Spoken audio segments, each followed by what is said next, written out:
Quem nunca viu uma notícia super esquisita, claramente falsa, se espalhar que nem fogo, enquanto a verdade... Bem, a verdade parece que nem saiu do lugar? Hoje a gente vai abrir o capô da desinformação para entender direitinho cada peça dessa máquina complexa que hoje domina nosso mundo digital. Olha, essa pergunta é antiga, mas em 2025, com inteligência artificial, com algoritmos que estão mais espertos do que nunca, ela ficou ainda mais urgente. E a resposta, já adianto, não é nada simples. Envolve tecnologia, envolve psicologia e, claro, o nosso próprio comportamento. Para a gente ter uma ideia do tamanho do problema, estudos lá do MIT mostram que notícias falsas chegam para as pessoas umas 6 vezes mais rápido que a verdade. 6 vezes! Isso não acontece por acaso, não. É o resultado de um sistema que foi todo desenhado para velocidade, e muitas vezes a precisão fica pelo caminho. E essa máquina tem um coração que não para de bater, o algoritmo. É ele quem decide o que a gente vê e o que a gente ignora. Para entender como consertar o problema, primeiro a gente precisa saber como esse motor funciona. Então vamos lá, vamos mergulhar nisso. A primeira parte da nossa análise vai focar justamente nisso, nos algoritmos das redes sociais. Eles são um motor que empurra o conteúdo para frente, e entender a lógica deles é o primeiro passo de todos. É claro que cada plataforma tem a sua receita secreta, mas no fundo, todas elas querem a mesma coisa: manter as pessoas ali, conectadas, pelo maior tempo possível. É por isso que muitas vezes o feed parece uma montanha-russa de emoções. O algoritmo sabe o que prende a atenção. E para isso, ele já não olha mais para uma simples curtida. Pois é. Em 2025, os algoritmos estão procurando jeitos mais profundos de engajamento. Um salvamento ou um compartilhamento no privado diz para o sistema: opa, isso aqui é importante de verdade. É muito mais valioso do que aquele clique duplo rápido enquanto o dedo desliza pela tela, sabe? Então a lógica é mais ou menos assim. O conteúdo tem 3 segundos para fisgar a atenção. Se conseguir, o algoritmo testa ele num grupo pequeno, com interesses parecidos. É o que chamam de microviralidade. Se essa galera gostar, aí sim ele expande. E o tempo todo a inteligência artificial está ali, lendo e ouvindo, categorizando tudo. O que significa que um conteúdo mais polêmico, com palavras-chave de impacto, acaba levando uma vantagem natural para ser descoberto.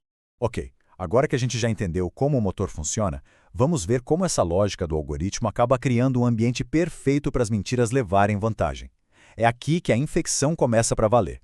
A diferença de velocidade é impressionante. Esse gráfico mostra bem o quão mais rápido uma mentira viaja nesse mundo digital. Enquanto a verdade ainda está, como diz o ditado, calçando as botas, a mentira já correu a maratona, já influenciou um monte de gente, já mudou opiniões. E olha só esse número que ajuda a dar a dimensão dessa vantagem. O mesmo estudo do MIT descobriu que as mentiras têm 70% mais chance de serem retuitadas do que a verdade.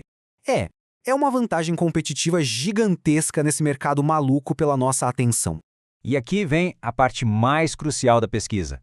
A culpa não é dos robôs, dos bots. Eles ajudam a acelerar, com certeza, mas o motor principal por trás de tudo isso é o comportamento humano. Somos nós que clicamos em compartilhar.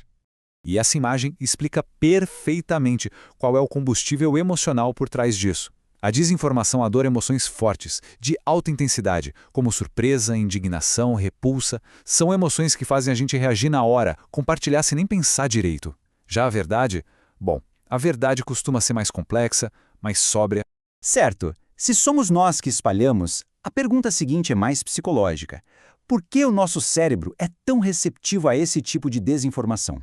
O principal obstáculo na nossa mente é esse aqui, o efeito de influência contínua. Pensa só, quando se ouve um boato sobre alguém, mesmo depois de descobrir que era mentira, aquela associação negativa meio que continua ali, né? Uma simples correção não é o suficiente para apagar a mentira original da nossa cabeça. Ela sempre deixa uma marca. E o processo é quase automático. Pensa numa história com começo, meio e fim. A mentira entrega essa história completa, prontinha. Uma correção, por outro lado, só diz: aquela parte do meio está errada, mas não coloca nada no lugar. E aí, para que a história toda continue fazendo sentido, o nosso cérebro muitas vezes prefere a narrativa falsa, mais completa, do que uma história verdadeira com um buraco no meio. Agora, vamos olhar para frente e ver como a tecnologia está fazendo essa ameaça evoluir, criando jeitos novos e muito mais poderosos de desinformação. Esse é um conceito novo e bem perigoso. O jogo mudou. Não é mais preciso provar que algo é falso. A simples possibilidade de que, Poderia ser um deepfake, já é o suficiente para plantar uma dúvida geral sobre o que é real e o que não é. E a gente já está vendo as consequências práticas e bem danosas disso. Desde golpes que usam a imagem de uma celebridade para roubar dinheiro, até um ataque mais silencioso, um envenenamento de chatbots. Isso acontece quando se criam artigos falsos de propósito só para corromper a base de dados das IAs que a gente está começando a usar para buscar informação. E aí, elas começam a nos dar respostas erradas. Bom, depois de desmontar o problema, vamos para a parte mais importante, a parte final. Quais são as soluções e as estratégias que, segundo os estudos, realmente funcionam? E a primeira estratégia ataca de frente aquele problema da lacuna mental que a gente viu. Pesquisas super recentes mostram a importância de dar contexto, em vez de só colocar um rótulo de falso. Então, o ponto crucial é esse. Explicar por que algo é falso é muito mais poderoso do que só carimbar como falso. Lembra daquele buraco na nossa história mental? O contexto preenche esse buraco com uma nova informação, o que torna a correção muito mais eficaz. Outra solução é mais estrutural, a regulação. Leis como a DSA, lá na Europa, não dizem o que pode ou não pode ser dito, mas elas forçam as plataformas a serem transparentes sobre como os sistemas delas funcionam e a darem mais controle para as pessoas, como, por exemplo, a opção de ter um feed cronológico, sem aquela otimização toda para o engajamento. E por último, uma estratégia que é proativa, bem psicológica, que funciona quase como uma vacina.